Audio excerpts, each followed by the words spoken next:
Bismillahirrahmanirrahim. Assalamualaikum warahmatullahi wabarakatuh.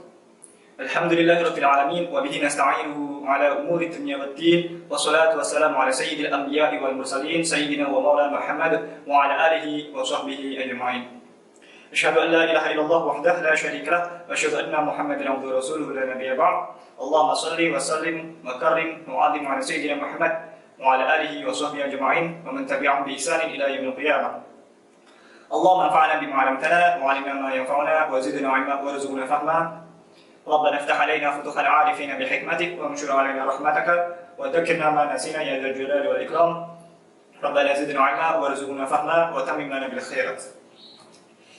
Baiklah, pertama-tama saya ucapkan terima kasih sebanyak-banyaknya kepada Kiai Profesor Mujab yang telah memberikan kesempatan kepada kami untuk mempresentasikan makalah kami dalam format jurnal ini kepada teman-teman MPAI kelas A khususnya dan umumnya kepada seluruh hadirin yang menyimak atau audiens yang menyimak presentasi kami. Kemudian langsung pada inti untuk menyingkat waktu. Pada kesempatan kali ini saya akan menghadirkan sebuah penjelasan atau presentasi tentang kritik terhadap matan hadis dan perbedaan metode kritik perspektif ahli hadis dan para sejarawan. Latar belakang penelitian ini adalah hadis yang semulanya dan memang berposisi sebagai teks agama sekunder setelah Al-Quran sebagai teks agama primer, menawarkan pedoman landasan dan penjabaran dari ajaran Islam.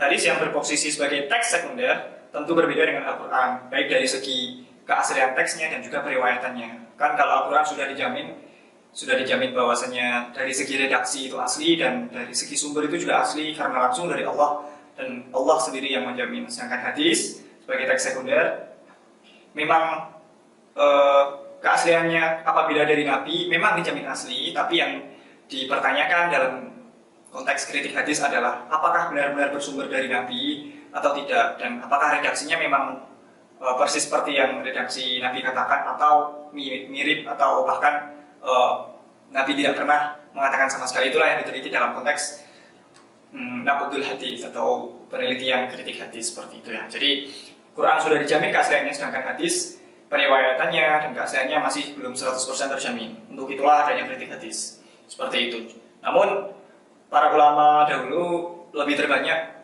porsinya untuk mengkritik sanad hadis. Padahal ada dua komponen penting dalam kritik hadis, yaitu kritik sanad dan juga kritik matan hadis. Sedangkan ulama dahulu, ulama pada awal-awal generasi ulama hadis lebih memfokuskan dirinya untuk mengkritik sanad hadis. Maka dari itu muncullah banyak keilmuan tentang sanad hadis, yaitu seperti ilmu rijalul hadis, tabaqatul urwah, tahrirur rijal, terus al-jarh wa ta'dil dan sebagainya, lalu memunculkan istilah hadis seperti hadis mutawatir, hadis ahad, hadis masyhur, hadis mauquf, hadis marfu' aziz dan lain-lain.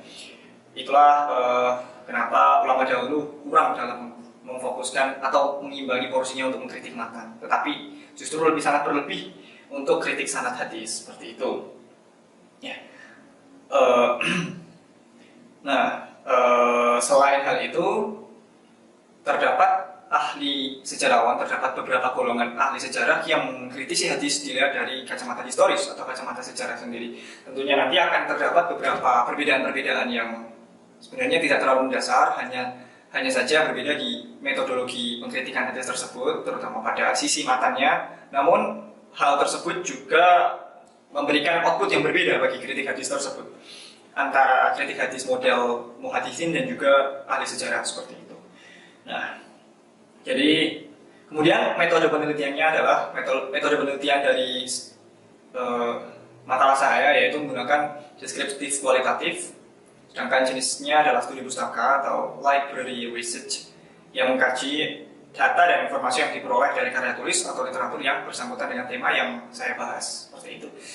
Kemudian langsung saja kita masuk ke materi yang pertama atau subbab pembahasan pokok yang pertama, yaitu definisi kritik matan hadis. Sebelum kita melangkah lebih lanjut, yaitu membahas metodologi antara kaum hadis dan juga kaum sejarawan, maka alangkah lebih baiknya kita sama-sama menyepakati apa definisi dari kritik matan hadis tersebut.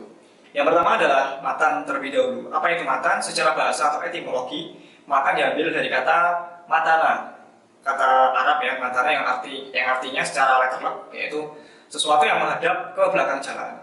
Nah, atau arti etimologi dari matan lain adalah tanah yang menjulang tinggi lagi keras. Sedangkan menurut istilah atau terminologi, arti matan yaitu bagian yang berada pada akhir hadis yang disebutkan setelah sanad, atau lafaz hadis yang mengandung makna-makna tertentu di dalamnya. Jadi kan dalam hadis itu bagian awalnya itu biasanya sanad, perawi-perawinya yang menyampaikan, yang menyambung hadis itu, kemudian isi dari hadisnya adalah matan, seperti itu. Kemudian ada kata kritik. Dalam konteks sastra Arab, kata kritik sering diistilahkan dengan term nakodun, ya seperti itu. Namun pada dasarnya dalam Al-Quran sendiri tidak ditemui, di Quran dan hadis sendiri tidak ditemui secara tersurat atau eksplisit kata-kata nakodun sebagai kritik. Justru dalam Al-Quran disebutkan kata kritik itu justru dengan istilah yamis. Ada yamis itu fi'il mudhari dari kata maza. Jadi ada salah satu ayat Al-Quran yang menyebutkan hatta yamizal khabitha minat thayyib, ya, yang berarti kata yamis di situ maknanya adalah memisahkan satu hal dengan hal yang lain, seperti itu. Nah, salah satu dari adopsi penggunaan kata yamis tersebut adalah karya kitab Imam Muslim yang berjudul At-Tamyiz, ya, yang terbit pada abad ketiga Hijriah. Nah, kemudian walaupun tidak ditemukan dalam Al-Quran atau hadis secara tersurat eksplisit, kata naqdun banyak digunakan para ulama, yaitu dalam konteks penelitian ini. Arti lain dari naqdun selain penelitian yaitu analisis, pembedaan, pengecekan, klarifikasi dan lain-lain, ya. Sedangkan dalam bahasa Indonesia sendiri, kritik sering diartikan dengan analisa, tanggapan, penilaian, dan pertimbangan atas suatu pembahasan yang dibahas secara mendalam, seperti itu.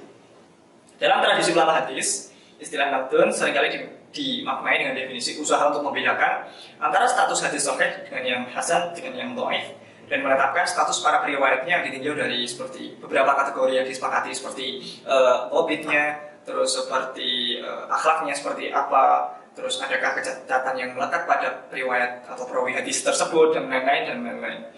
Sedangkan kita gabungkan antara kritik dan matan, yaitu kritik matan adalah kegiatan meneliti dan menyeleksi matan hadis dengan tujuan dapat menyeleksi mana matan yang makbul, yang dapat diterima, dan mana yang mardud, yang tidak diterima atau tidak bisa diaplikasikan. Nah, tentunya mengkritisi tersebut dengan menggunakan frame metode atau bingkai metode yang telah disepakati, ya, oleh para ulama muhaddisin khususnya. Walaupun nanti para sejarawan juga memiliki metodologi tersendiri dalam menilai hadis, mengkritik hadis tersebut, terutama matan hadis.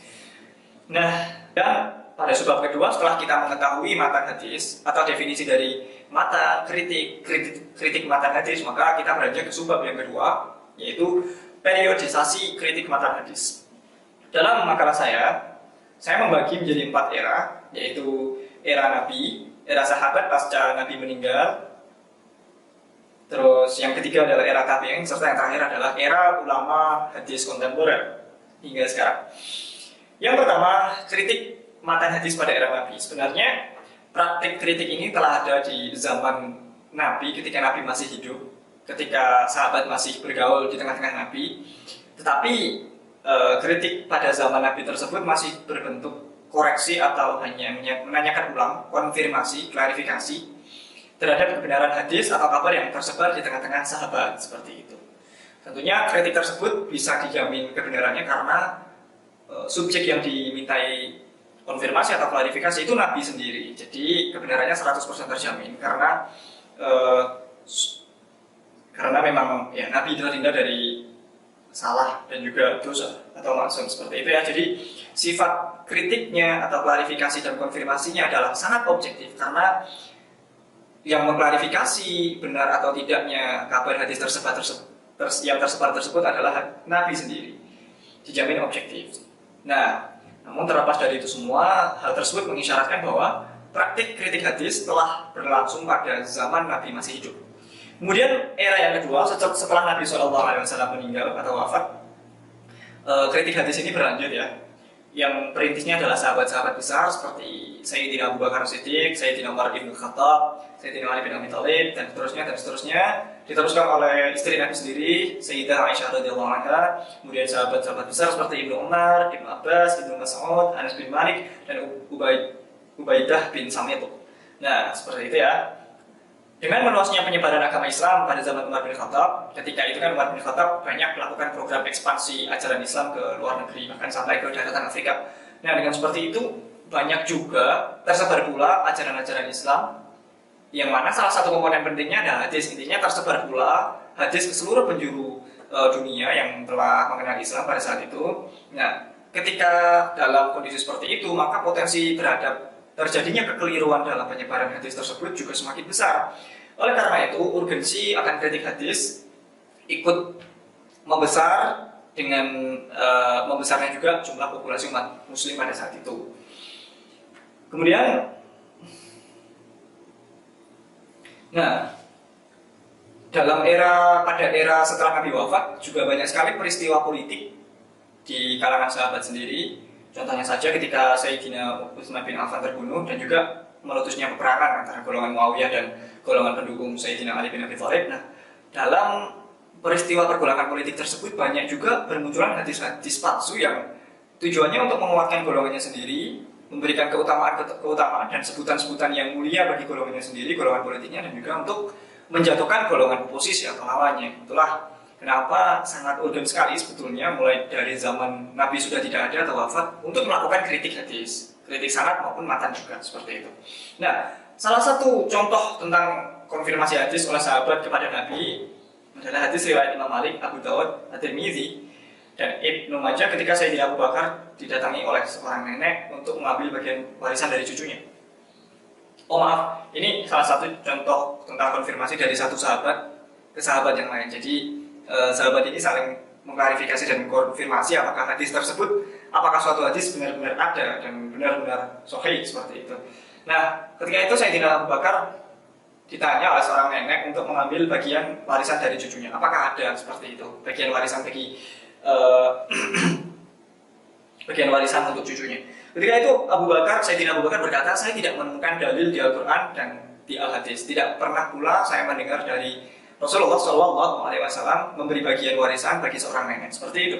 Kemudian untuk mengklarifikasi perkara ini, Sayyidina Abu Bakar menanyakan kepada banyak sahabat yang ia temui, satu sahabat demi satu sahabat demi satu sahabat.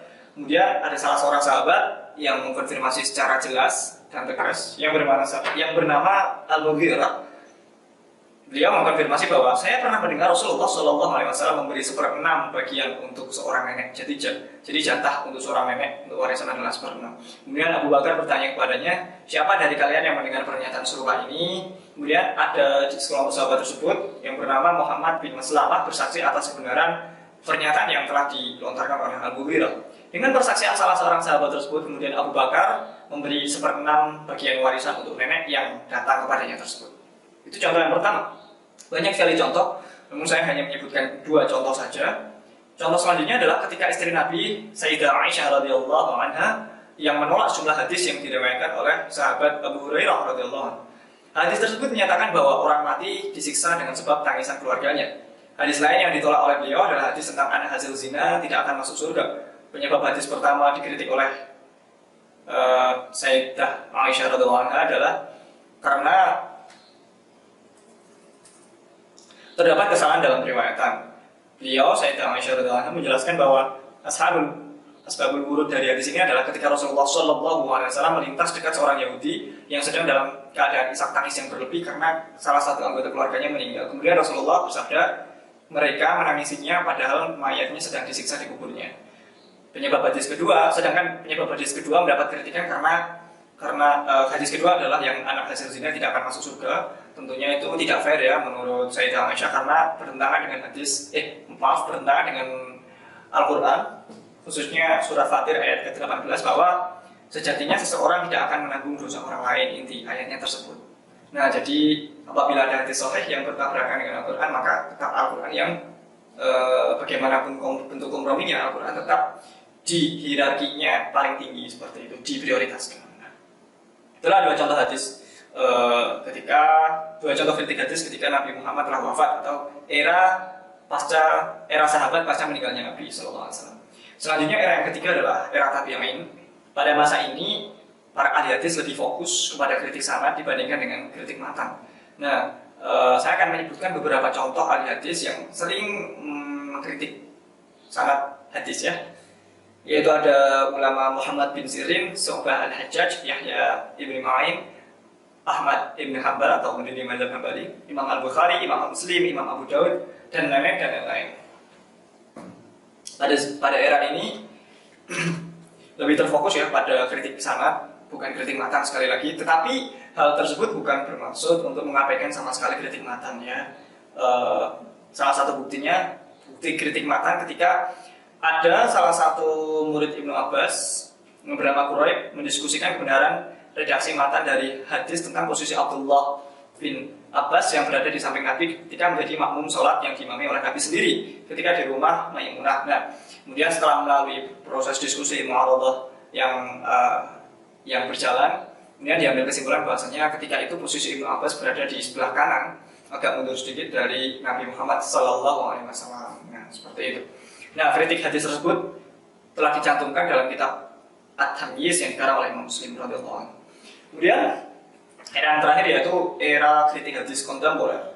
Pada era kontemporer banyak cendekiawan yang meneliti di hadis yang lebih menyasar ke kritik matanya karena untuk mengisi kekosongan dari yang mana ulama muhadisin yang dulu lebih ke kritik matan, sedangkan sekarang lebih ke ulama hadis yang dulu banyak sekali memfokuskan ke kritik sanad, sedangkan yang kontemporer banyak yang menyumbang tentang kritik matan untuk mengisi kekosongan tersebut.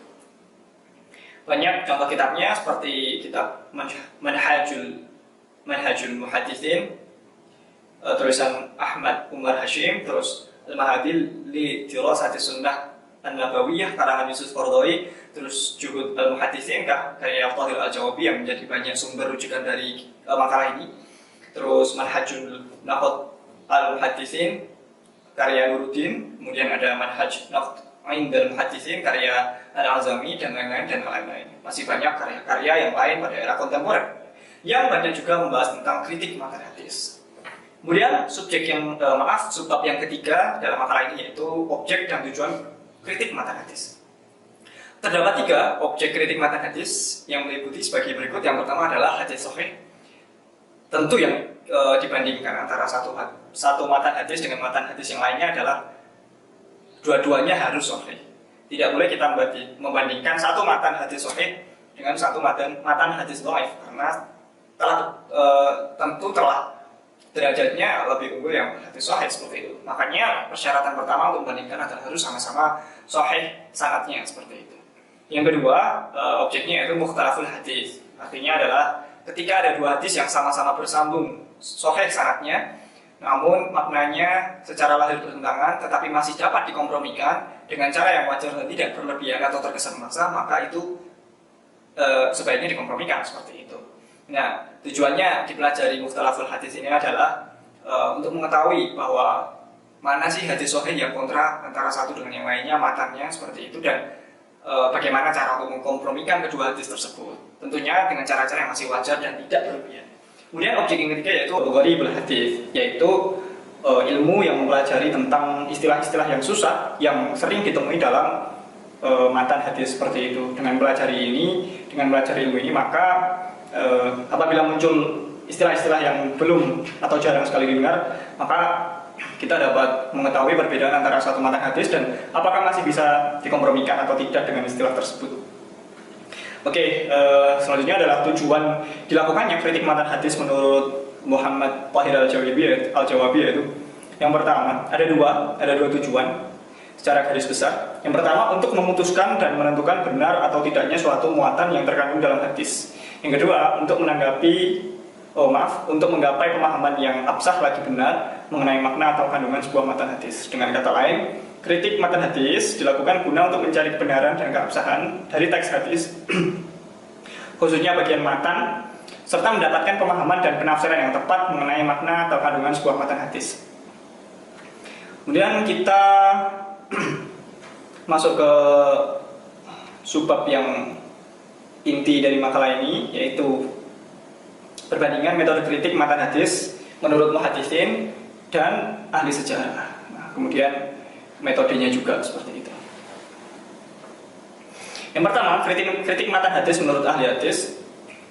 Menurut kacamata para ahli hadis, sebenarnya tujuan diadakannya kritik hadis bukanlah untuk menilai salah atau benarnya suatu hadis. Sebab perkataan Nabi itu sudah tentu benar, karena Nabi dijamin dari sifat salah dan juga dosa, atau yang disebut maksum ya. Nah, tetapi kritik matan hadis tersebut dimaksudkan untuk sebagai alat untuk menimbang dan menilai apakah hadis yang dibawa oleh para sahabat ke generasi selanjutnya adalah benar-benar bersumber dari beliau Nabi Shallallahu Alaihi Wasallam. Nah, sumbernya terutama yang primer dari penelitian tersebut adalah para perawi yang membawa hadis Nabi. Seperti itu dari satu generasi ke generasi yang lain. Nah, dalam melakukan kritik matan hadis tersebut, menurut Musfir Asmillah Ad-Damani terdapat 6 langkah utama. Nah, ini kita masuk ke bagian metodologisnya yang dilakukan oleh para ahli hadis untuk mengkritiknya. Yang pertama adalah mengkomparasikan matan hadis dengan isi Al-Quran. Apakah ada perbedaan atau pertentangan kontradiktif di dalamnya, atau memang satu jalan atau tidak menabrak isi Al-Quran. Yang kedua, mengkomparasikan matan hadis dengan hadis yang lain yang sama-sama sahih atau semakna untuk mengetahui potensi terjadinya itilaf, ziyadah, tashif, tahrif, idraj, qalb, dan lain-lain. Terus yang ketiga, membandingkan satu matan hadis dengan matan hadis lainnya secara apple to apple atau yang sebanding untuk memastikan tidak terjadinya ta'arud ya. Yang keempat, mempertimbangkan dan pertahankan kecocokan lafaz dan makna matan hadis. Apakah pantas apabila hadis tersebut diucapkan oleh Nabi Shallallahu Alaihi Wasallam? Langkah yang kelima yaitu mempertimbangkan dan perhatikan matan hadis. Apakah terdapat kontradiksi dengan usul syariah atau tidak? Maksudnya, apakah ada kontradiksi antara hadis dengan pokok-pokok agama, pokok-pokok hukum syariat, dan lain-lain. Dan langkah terakhir adalah memperhatikan matan hadis, apakah ada ketidaksesuaian satu matan dengan akal sehat, seperti itu. Apakah terdapat pertentangan antara matan hadis dengan akal sehat yang bisa dikadar oleh manusia, seperti itu.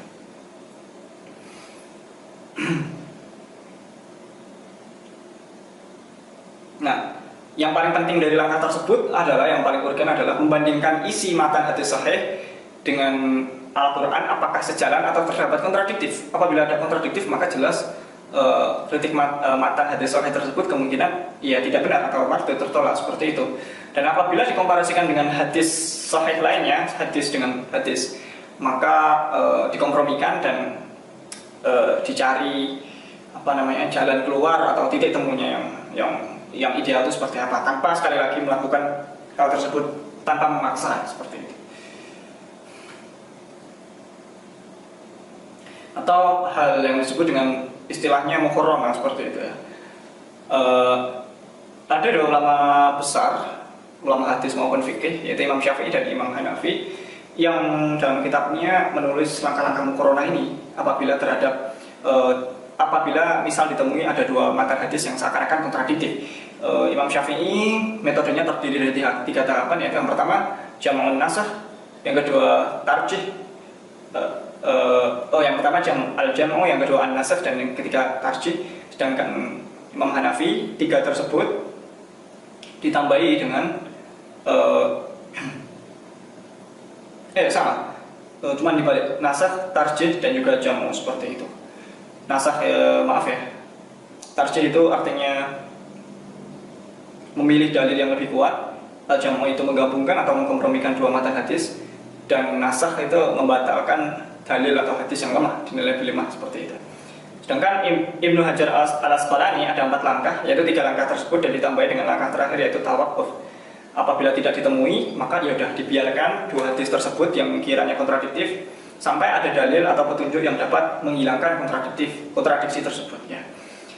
Itulah kritik matan menurut ahli hadis. Sedangkan selanjutnya kritik matan menurut ahli sejarah. Ada beberapa perbedaan di antara ahli hadis dan ahli sejarah dalam kritik matan, yaitu menurut Tohir Al-Jawabi beberapa perbedaan tersebut adalah: yang pertama, dalam kacamata ahli sejarah, hadis dengan kualitas sanad yang sahih belum tentu dapat diterima karena ya kacamatanya dari historisitas, fakta-fakta sejarah yang terkumpul. Yang kedua, apabila menurut ahli hadis subjek yang membawa dan mentransmisikan hadis tersebut disebut periwayat, maka menurut ahli sejarah statusnya adalah pengarang. Yang ketiga, terdapat beberapa tahapan yang dilakukan oleh ahli sejarah untuk mengkritik matan hadis yang tidak terdapat pada metode ahli hadis, seperti mempertimbangkan kepribadian pengarang yang memberikan border atau batasan periode kodifikasi hadis dan tempatnya. Yang keempat, ahli sejarah mengkaji hadis meliputi tentang tujuan pengarang, tingkat keadilan dan kejujurannya. Sedangkan menurut ahli hadis yang berposisi sebagai pengarang hadis adalah Nabi Muhammad SAW, sehingga mereka tidak berani mengkritisi Nabi, maka pengkajiannya dialihkan kepada periwayat hadis Nabi, seperti itu. Yang kelima, perbedaannya ahli sejarah menyusun kronologi sejarah dan menguraikannya sehingga terbentuk sebuah cerita yang logis. Jadi diurutkan secara kronologi, secara waktunya dan peristiwanya, seperti itu. Nah, perbedaan yang sangat mencolok di antara keduanya yaitu ada dua. Yang pertama, ahli sejarah sangat kritis terhadap sahabat Nabi. Kalau dalam Sunni, dalam akidah Ahlussunnah wal Jamaah itu ada salah satu salah satu jargon ya, seperti kullu syuhada udul, atau semua sahabat itu memiliki sifat adil. Tapi bagi ahli sejarah, hal tersebut adalah sesuatu yang perlu dicek ulang atau dilakukan double check, ya. Dan ya, para ahli sejarah kritis terhadap sahabat sehingga mereka tidak 100% percaya dengan jargon tersebut, ya.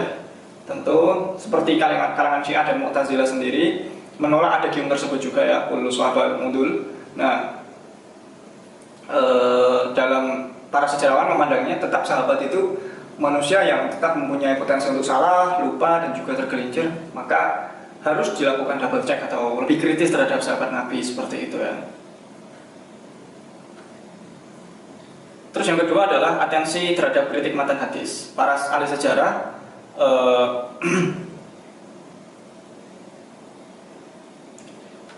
lebih berfokus kepada matan, ya, karena kritik sanad telah banyak sekali dilakukan oleh para ahli hadis yang dari zaman dulu. Sebagian ulama kontemporer mengkritik dari kalangan ahli hadis bahwa mereka adalah golongan yang kurang menaruh perhatian, bahkan tidak menindakkan terhadap kritik matan hadis. Mereka dinilai hanya mengkritik hadis dari kacamata kualitas sanad semata. Nama-nama yang berpendapat demikian adalah seperti Abdul Munaim Al-Bahri, Mahmud Abu Rayyah, Imam Ghazali, dan sebagian orientalis seperti Ignaz Al-Zihir. Menurut mereka, para ahli hadis hanya dianggap mengumpulkan hadis tanpa memperhatikan pemahaman yang kritis terhadap konten yang disajikan, seperti itu. Menurut ahli sejarah seperti Ahmad Amin, para ahli hadis kurang memberikan perhatian pada kritik matan hadis dan hanya melulu berkutat dengan penilaian sanad hadis saja, seperti itu, ya. Mereka sangat jarang mengkritik hadis secara internal atau berupa kritik matan, tetapi ya disibukkan dengan kritik sanad, seperti itulah. Lalu sebab yang terakhir yaitu urgensi kritik matan hadis. Apa saja sih urgensinya? Yang pertama adalah mewabahnya peristiwa pemalsuan hadis. Urgensi karena peristiwa tersebut, peristiwa pemalsuan hadis yang dilatar belakangi oleh banyak faktor seperti politik, terus sosial pada saat itu, kepentingan sekte agama juga, terus motif mencari kekuasaan atau mendekatkan diri kepada penguasa, maka menjadi urgen sekali untuk mengkritik atau melakukan cek ulang terhadap matan hadis yang sekiranya bermasalah, seperti itu, sehingga tidak mudah tersebarnya hadis palsu, seperti itu, yang dimana pada saat dulu banyak digunakan untuk kepentingan beberapa kelompok untuk mencari profit atau keuntungan bagi kelompoknya sendiri. Urgensi yang kedua yaitu berdasarkan atas terdapatnya banyak kesalahan pada masa kodifikasi hadis. Nah, seperti itu. Oke, kesimpulan dari presentasi kali ini adalah kritik matan ialah kegiatan meneliti dan menyeleksi matan hadis sehingga dapat diketahui dan dibedakan mana matan yang diterima dan mana matan yang ditolak atau tidak bisa dipakai lagi dengan menggunakan metode dan kaidah yang telah disepakati para ulama, khususnya ulama hadis. Objek kritik matan meliputi beberapa hal di bawah, yaitu seperti hadis sahih, mukhtalaful hadis, dan gharibul hadis. Sedangkan tujuan dilaksanakan kritik matan hadis adalah untuk mencari kebenaran dan keabsahan dari teks hadis serta mendapat pemahaman dan penafsiran yang tepat mengenai makna atau kandungan sebuah matan hadis. Terdapat perbedaan yang mencolok antara metode penelitian kritik hadis oleh para muhaddisin dan juga para ahli sejarah atau sejarawan. Salah satu perbedaan yang sangat mencolok adalah ahli sejarah lebih kritis dalam memandang aspek keadilan para sahabat, ya. Para ahli sejarah tidak percaya dengan adagium kullu sahabah udul, seperti itu. Namun mereka lebih memilih langkah atau memilih pendekatan untuk mengecek satu persatu apakah sahabat tersebut memang benar-benar mencukupi kriteria adil atau tidak seperti itu. Nah, namun dua mode pemikiran tersebut antara ahli sejarah dan juga ahli hadis bukan untuk dibenturkan atau dicari siapa pemenang yang paling benar, cuman ada baiknya tetap dilakukan komparasi di antara kedua metode tersebut, didialogkan dan juga sehingga nanti dalam proses brainstorming keduanya akan menghasilkan output berupa gagasan-gagasan baru untuk memandang perbedaan-perbedaan hadis dari kacamata yang baru pula. Nah, alhamdulillahirabbil alamin, demikian presentasi dari saya. Ada kurang dan lebihnya mohon bimbingan dan koreksinya. Wabillahi taufiq wal hidayah wallahu wal inayah. Wassalamualaikum warahmatullahi wabarakatuh.